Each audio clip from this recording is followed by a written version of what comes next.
Welcome to episode 28 of Soar and Pair, Why Not Together?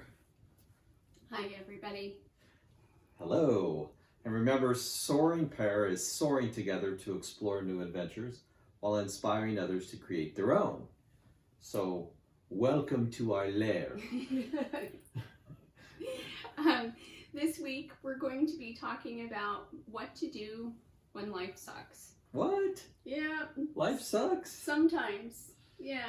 Sometimes we all have a bad day or a bad week, sometimes longer, hopefully not. But how to get through it and, what to do when you find yourself in that position. Some would argue that 2020 has kind of sucked. Right? Yeah. It's really sucked for some people more than others. I mean, if you're in California and there's fires, or you're in the Gulf Coast and there's floods and hurricanes, and mix in the pandemic. Yeah. Yeah, it's been a strange year. Yeah, I think, a little bit of help wherever we can get it, and just those reminders of, how to get through the things that we all face and how to, just what different tools that you can grab.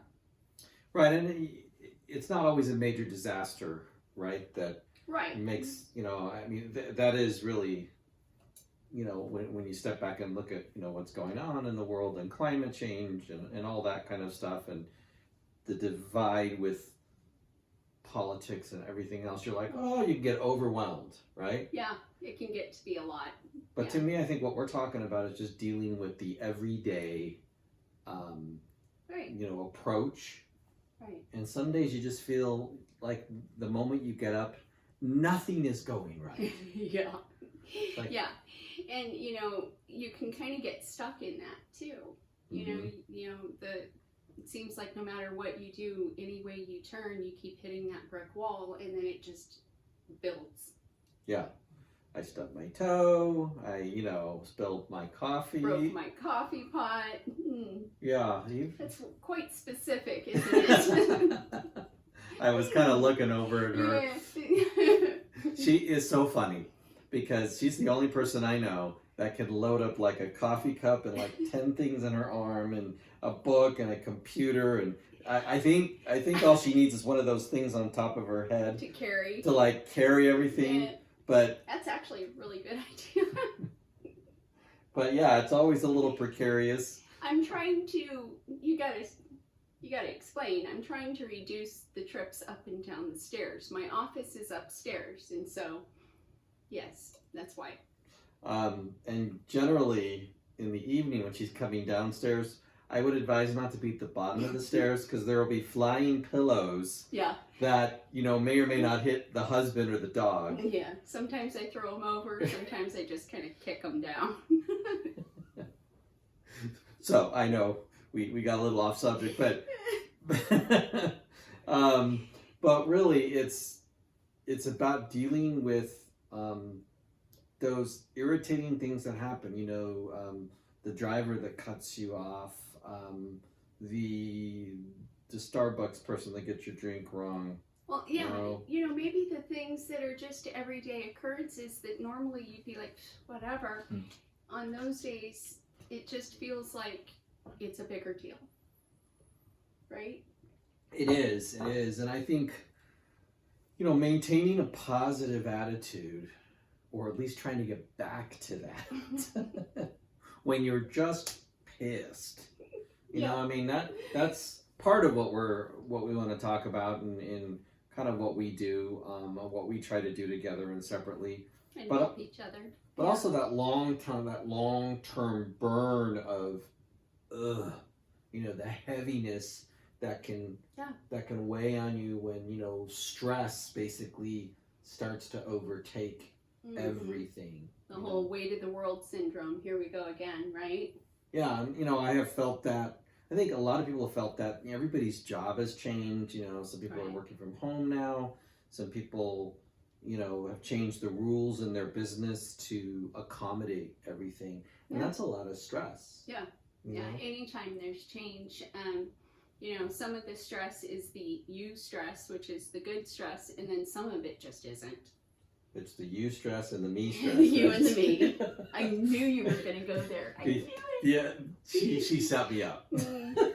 But she said the you stress is good, so I don't know if you were talking about me or you.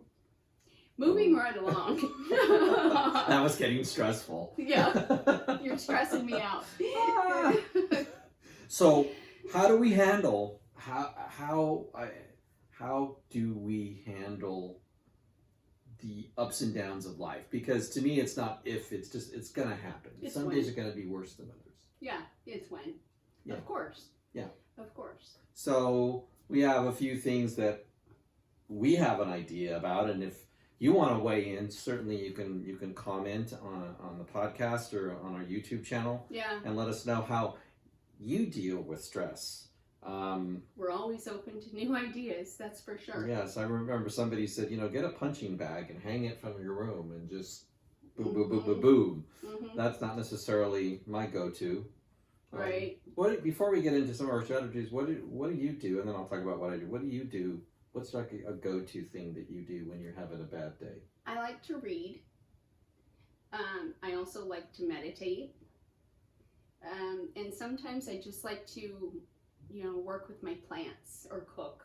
It's very grounding for me. Right. Just, after I've screamed. You got to release, and then it's like, okay, to get back to grounding, those are very grounding for me, and I enjoy them. Yeah, I'm glad you mentioned screamed, because one of the I'm not glad, but the point I'm trying to make when I'm listening to you is you let it out. So some people internalize. You let that frustration out. I do. And I know when that's happening, you're not. My life is not in danger. Not directly, maybe peripherally. I do step out of the zone. Yes, the splash zone, as I call it. No, but one of the things I actually really like about you, all joking aside, is that, and I've learned from you, is that you're like, ah! You sort of, it's almost like the animal kingdom, patting your chest, ah! It feels good.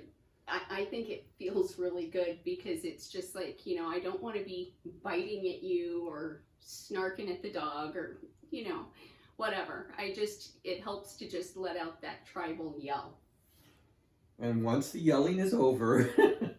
Yeah, it's not directed at anybody. I'm just, rah! And then it feels good. But that's taught me how to, it's not always a bad thing. I mean, I think that's why, I think that's why all these things are in place to help us, release, let that go, let that, exactly.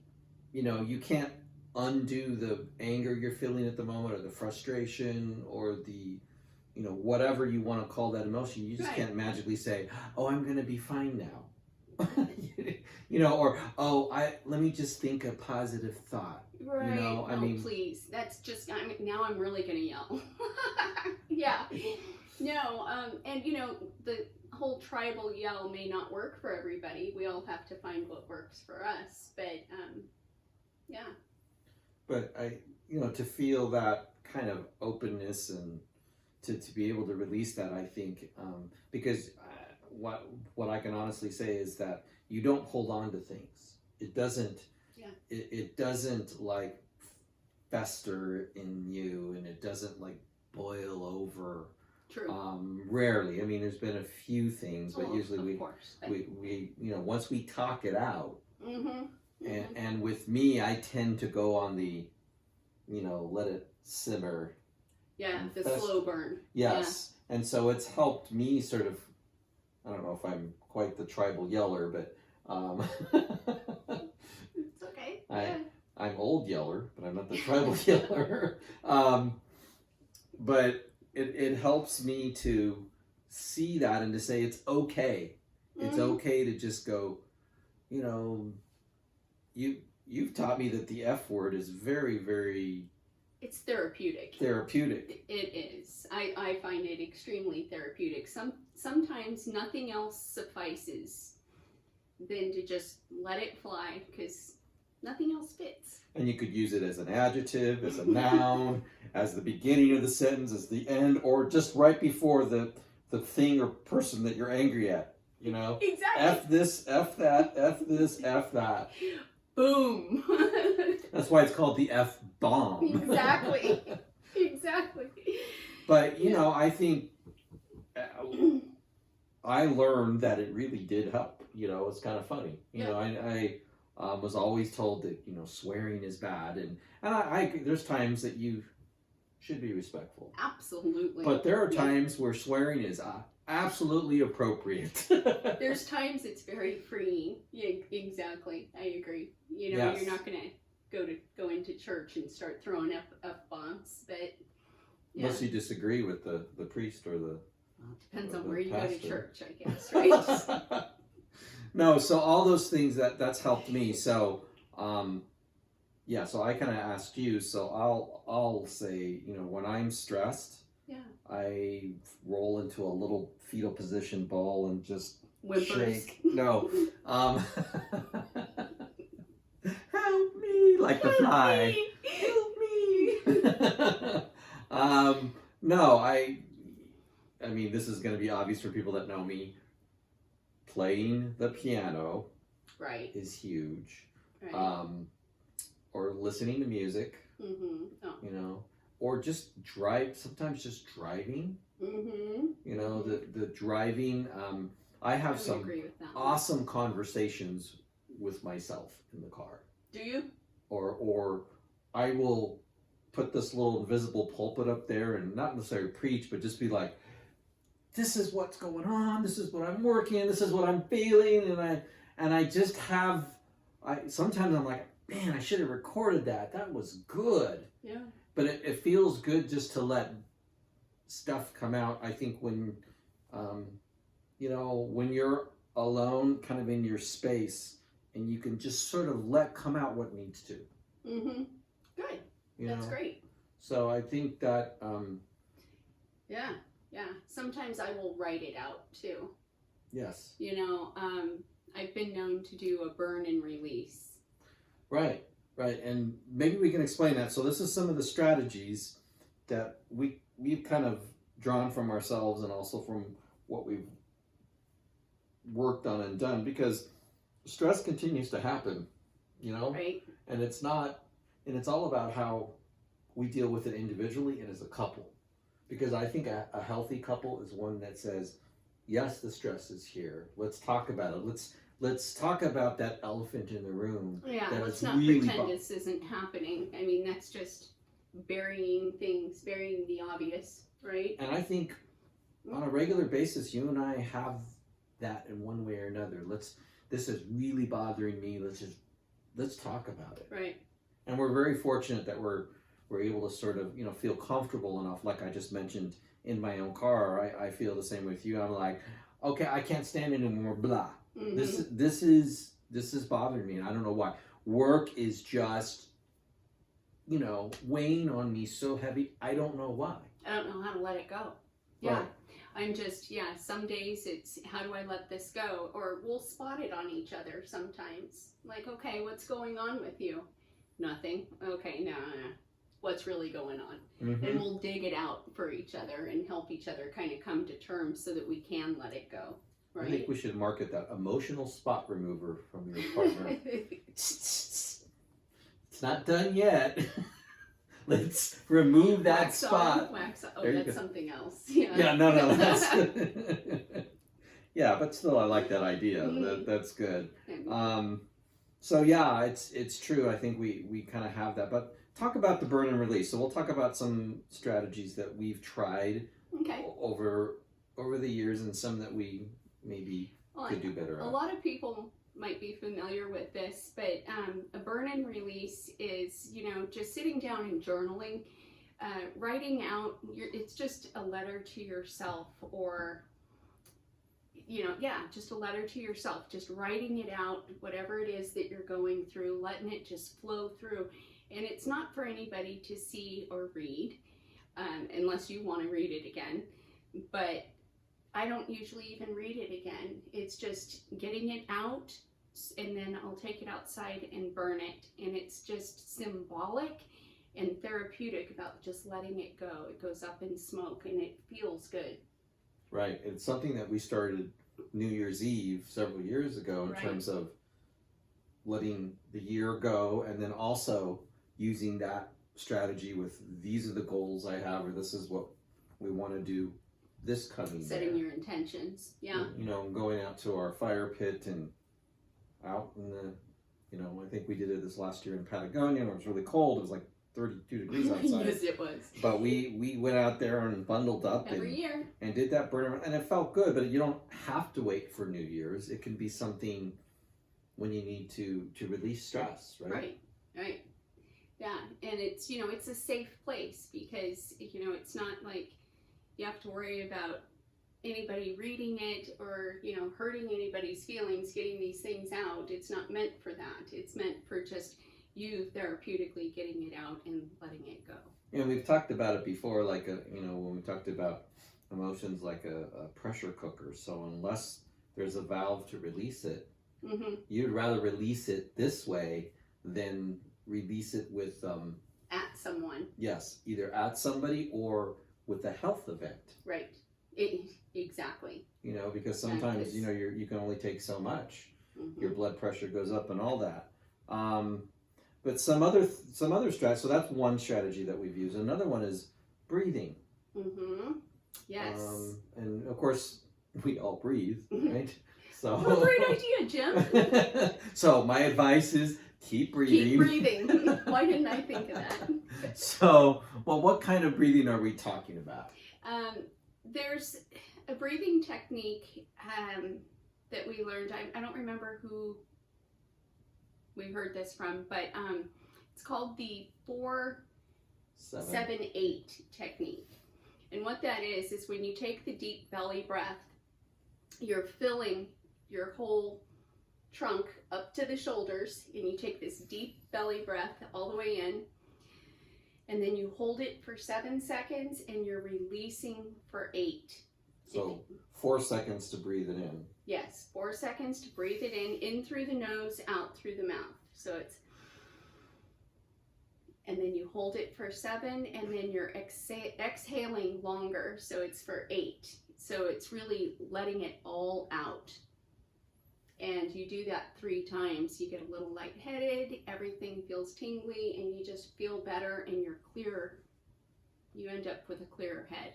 So let me ask the nurse in you, what does that do physiologically to your body when you Well, slow down the breathing? You're getting rid of a lot of, you know, the CO2. You're breathing out. You're getting a nice fresh dose of oxygen, and you're just oxygenating everything and kicking it in. Right, because I think when stress happens, we talk about belly breath, so that's actually pushing the belly out, right? Right. And I'm very visual. So when I take a deep breath in, I try to visualize my belly button touching the spine. So it's, you know. Only you. I know. Oh my God. Well, it's a good description. It's, you know, so that you're actually using the diaphragm. Right. Because a lot of people don't breathe correctly. Well, and what happens, I think, and I found myself doing this, when we get stressed, we breathe, you know, shallow with our chest. And actually, when we're really, really stressed, we hold our breath, don't we? Yes, or in pain. And a lot of people don't realize that pain can be relieved by simply breathing correctly. Because when you're in pain, like when you broke your ankle, I guarantee you were not breathing deep. No. Yeah. No, and I was using plenty of expletives, too. Yeah. Anyway. That's another story. That's another story. But I think we should tell it. I think you have, haven't you? Oh. Well, for those of you that didn't hear in an earlier episode, Okay, go for it. I just think it's worth repeating because it's such a great story. So, you know, I live with this very experienced RN nurse who is there to save lives and help people. Yes.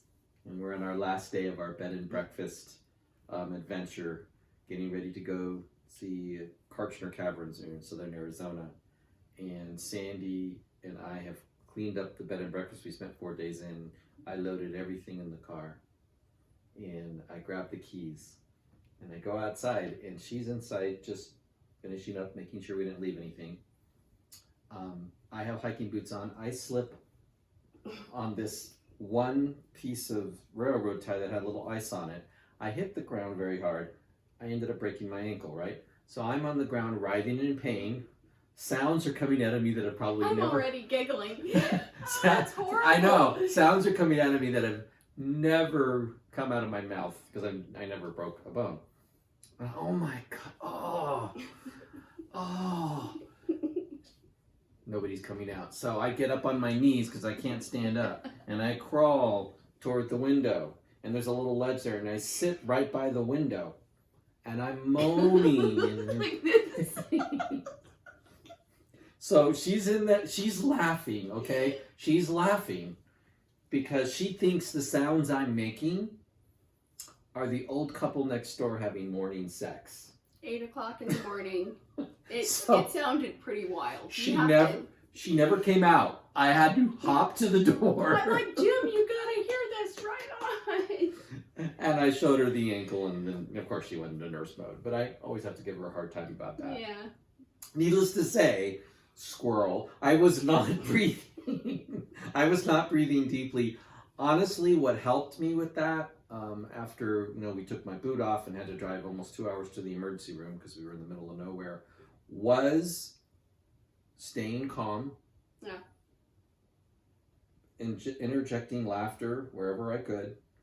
And when we got to the emergency room, I had to wait in like another half hour, 45 minutes. It was about an hour. Yeah. Yeah. So they didn't think I had done anything but sprain my ankle. Because you were calm. Right. He was so calm that the nurse practitioner that came out, she looked at me and I said, something's wrong. I knew something was wrong. But she thought it was a bad sprain. Right. And she came back, I'll never forget, and she came back and she told me, she said, you have like one of the worst fractures anyone could have in their ankle, spiral trimalleolar fracture. And she said, I've only met one other in my whole history, one other person who was as calm as you, or basically he walked on it for a couple days. And I didn't do that. I can't imagine, but anyway, yeah. The point being, and I'm not trying to sit here and pat myself on the back, but that it just like, okay, I couldn't unbreak my ankle, so I had to literally just go into what can I do now? That's a great example of what we're talking about, though. Mhm. You should pat you did really well. Thank you. Yeah. I had a great nurse by my side, by the way. She made up for it. She was working at home. I was home for 2 months, and she was there every step of the way. So, Well, it's Kudos a to good thing you. I was working from home because I was able to be here for him. Right. right. Really. Give us some more examples. So, okay, let's talk about mindfulness or meditation.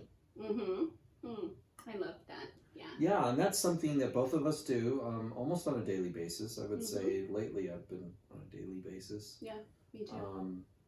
And why is it so helpful? Because it helps to, for me personally, it helps me to release anything. As I go into meditation, these little thoughts come along and I just push them out of the way and I go back to center. And it's really about clearing your mind of all the busyness that kind of weighs you down, and just relaxing. It slows your heart rate, it deepens your breathing, it just kind of helps you do the whole body relaxation. There's scientific, proof or studies behind that. For me, it's just a matter of not allowing the mind to run away with control. Just, right. Because I think sometimes I know a lot of us overthink, we're worried too much about the future. We're freaking out about the past, or, what are we going to do? And I think a lot of times you're better equipped to be a problem solver if you're in a calm state. Yes. And even if you're not one to meditate, a lot of people say, oh, I can't quiet the mind long enough. It's okay. because it does take practice. And as those thoughts come in, because they do and they will, just what I do is I kind of picture them like little clouds, and I'll just bump them. I bump them out. Right. It usually, if I haven't meditated, it's interesting. If I haven't meditated in a while, it'll take me 10 or 15 minutes To for reach me that point. to I finally, agree. you know, I almost feel like I just sink down a little bit. I'm like, oh, there it is. Yes. It's like you hit that sweet spot. If I do it on a more regular basis, I get to that sweet spot sooner. So it's just really training the mind and the body to just relax. And so people do meditative things if they don't literally meditate, you know, like fishing is meditative, or Right. reading Active could be- meditation. I used to do a walking meditation in the woods. Right.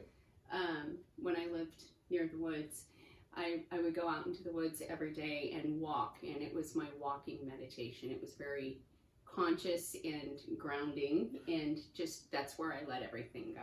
Well, and So- grounding is another strategy. Let's talk about that for a minute. So, why is grounding important to help deal with when life sucks, when stress is happening? Well, because your mind is out here, like you talked about, on all these little busy details of your day, and they tend to get heavier and heavier if you just get grounded and very conscious. It helps you to let all that go and just be very present in whatever it is you're doing. That's why I find cooking and working with my plants very grounding. Getting my hands in the soil or in the ingredients of a dish, and I'm very conscious, and that's what I'm thinking of. I'm not thinking of the laundry or work or everything else. I try to just focus on what I'm doing at the moment. Well, and something that really helps me, usually when I'm really stressed or thinking about something, I'll do chores. Yeah, You know, I like yeah, to. that's the way. I always know something's on his mind when he starts deep cleaning. Yeah, it just. Not that I mind. Yeah, I was gonna You say. know. But I mean, so whether I'm outdoors or indoors, but just keeping my hands busy, and just. That's kind of the flip side of what I was talking about. It's a good way for you to work it out, whereas it's a good place for me to leave it. Right. Mm-hmm. Everybody's different. Exactly. Just like we kind of roll. So grounding, meditation, although again, you don't have to be a Om meditator. It could be something very Right. meditative. Some people, A bath. oh yeah. She's Sorry, the queen of interrupted baths. you. No, that's true. No, taking a salt bath, putting a little bit of Epsom salt and, oil, lighting a candle, just, having a very relaxing bath. The salts help to really balance your body too. And speaking of grounding, so any kind of exercise, which we really need to get back to, right? Oh, not that exercise. Well, yes. That kind of exercise is also. That's very grounding too, but yeah. Yes. No, but I mean, just a walking, or some people do yoga. You and I have tried Qigong. Mm-hmm. So again, it's all tying together. It's like taking you out of the stress and bringing you back into what you're doing at the moment. With yoga or whatever, or with walking, you got to pay attention. You can't just, look around. Right. You have to focus on what you're doing. You look at the scenery. You're with the person. You're walking the dog. You're paying attention to your steps, and I think that all helps kind of bring you back to right this moment where you are. Mm-hmm. I love it. Yeah, and you're right. We do need to exercise. Now that it's cooling down, I want to start walking. Well, yeah, we were swimming in the pool, but now the pool's too cold. Yeah. Still too warm, so we're Yeah. we're sitting way too much. Let's just be We really let's are. just be honest, and that's not good for It's not good for anything. the body and aches and the pains. A couple other things I think I want to mention here before we wrap it up. One of them is learning to say no. Mm-hmm. Yeah. I mean, I think especially with the people pleaser, that I'm a recovering people pleaser, you just want to say yes to everything. But if you put too much on your plate, Yeah. then Yeah. you're stressing yourself out. You have control over that. Yeah. Setting those solid boundaries for yourself, I think, is really important, and it frees you up emotionally and physically. You Yes. know, gives you that personal space and power. Right. You And- don't have to say yes to everything anyway. Well, yeah, and I've learned that from you. I mean, you have no problem saying no. No. Especially to me. don't. She really is. She almost, I think she likes saying no to me, but that's just between me and you guys. Yeah, she makes the whip sound. Another one is, if you have a lot of things to do, stop procrastinating. You know, taking small steps. Yeah, I'm not real good at that. Yeah. I need to stop. And I've seen you make to-do lists too. I to do help you. way better if I have them. If I don't have a to-do list, I kind of bounce around, and so it helps keep me on task. Right. And I don't mean to procrastinate. I just have so many good ideas. You know. And I think a big thing for me, at least that I'm thinking of, is just I think it's self-imposed expectations. I think all of us do. I want to, like, whatever, accomplish this great thing in the world, whatever it may be, with music or something else. I want to, and have these. There's nothing wrong with having goals, but I think having these, I would call them unrealistic expectation, where I end up putting a lot of pressure on myself. That almost perfectionistic. Yeah. It's like you want to be driven and you want to do your best, but at the end of the day, things happen, like we were talking about. Stress happens. It's messy. It's not as like the movies. It's not Right. as easy and clean. Mm-hmm. And I think releasing those sort of self-imposed, you got to do this, you got to do that I think we do to ourselves. So starting with a realistic goal and then having a list to attain that goal. Right. Right. Right. And then when you attain it, then you can go higher. Right. But instead of going, I just, Nothing wrong with shooting for the stars. Just got to get there by piecemeal, right? Right. And don't be stressed out if you hit the moon. I mean, at least you hit the moon. Right. Good point. I like that. So, moon is perfectly fine. Yeah. It's close by. So we have, and one other thing, you kind of mentioned it before, but let's just mention it before we, aromatherapy.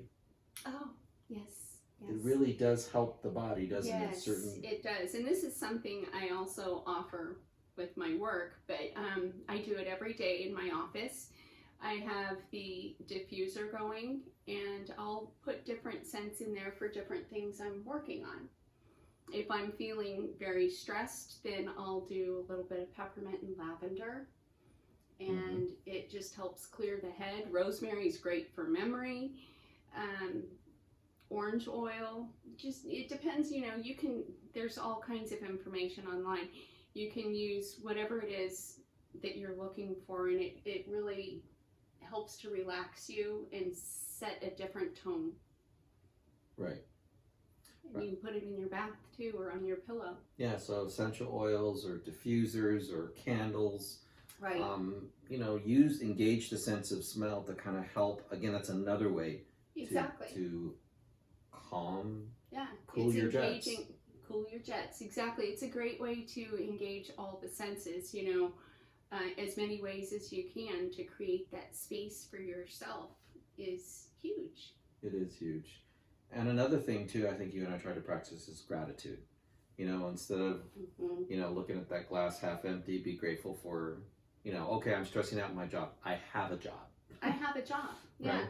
Yeah. I get to work from home. I Right. get to work with people. Yeah. So it's always kind of stepping back and going, yes, these things are bothering me, but sometimes you have to just say, I'm alive, I'm breathing, Right. At least I'm alive. Yeah, making a list, like we talked about before. You can make a list of what it is you're grateful for. And I think, at work we do something called the mood elevator, seeing where you are on the mood elevator. And I actually have little notes around my computer to remind me to, not that we should need reminding, but it's good to see that when you're having that moment. What are you grateful for today? Mm-hmm. And just even listing a few of those to yourself or bringing yourself back to what am I grateful for today can reset your day. Yes. Yeah. And my favorite thing, cuddling. Me too. But yes, the affection, the cuddling that we have, we're both very affectionate. Mm-hmm. Spending time together, not just on our phones, but like playing a game together, Right. interacting together. Yes. It's yes. huge. Yeah. And just having that person, even one person, whether it be your partner, a friend, one of your children, just something that you're engaging with another human being to pull yourself out of that moment. Yes, absolutely. So we have a quote here that we found. I think you found, but I like it. It says, allow yourself to be proud of yourself and all the progress you've made, especially the progress no one else has seen. Right. Yeah, because that's really where it matters, is in here. Right. And I think a lot of times we're always trying to get to the end goal, stop where you are and go, isn't this interesting? Yeah. Where I am right now. Nothing wrong with that. Yes. A little bit of pat on the back. Yeah. Right. So we hope this has been helpful for you. These are some of the things that we do when life sucks, which sometimes it does. Yes, sometimes it does. Many times it does. Yes. But hopefully this has been helpful to you, and we want to remind you to subscribe to us, to give us comments, give us your feedback about this episode, maybe some things, strategies that things that you like to do, any other ideas. These are a lot of the things we like to do, but we're always looking for new ways to implement. Absolutely, because we learn from each other for sure. But we're grateful for our podcasters, and we remind them we have put ourselves in to be on the Amazon podcast. That hasn't happened yet, but all those great podcast apps, the Google Podcast, the Spotify, the iTunes, and all the rest of them, please continue to subscribe and give us your feedback on Soar and Pair on Facebook. We continue to be there as well. So thank you, everybody. Have a great week. Have a great week. We'll see you next time. Next week. Bye-bye. Bye-bye.